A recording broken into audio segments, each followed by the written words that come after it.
Today we are going to discuss about perpendicular chord theorem. In simple words, the statement says a perpendicular line drawn from center to the chord of a circle bisects the chord into two equal parts. This is the theorem. Let's see how the diagram looks. This is how the diagram looks. Here AB is the chord. We have to prove AC is equals to BC.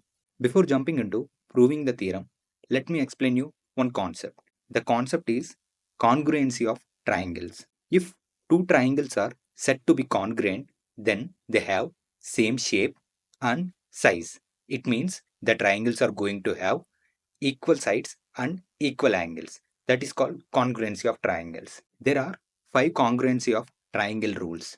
We are going to use one of them. It is RHS rule. RHS stands for right angle, hypotenuse and side. Now we are using right angle, hypotenuse, side congruency. Now let's dive into the solution.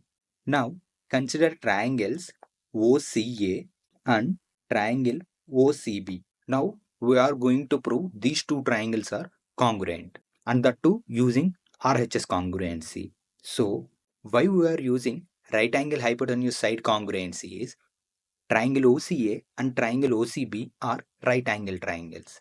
In these triangles, OA is equals to OB, as both are radius of the circle and they are also hypotenuse for both the triangles. And angle OCA is equals to angle OCB. They are right angles. Now, in both the triangles, OC is same because it is the common side. So, using the RHS congruency, we can say that triangle OCA and triangle OCB are congruent.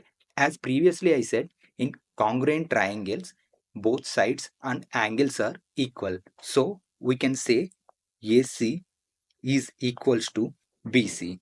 This is the thing what we have to prove. So, a perpendicular drawn from center of a circle to the chord divides the chord into two equal parts. Hence proved.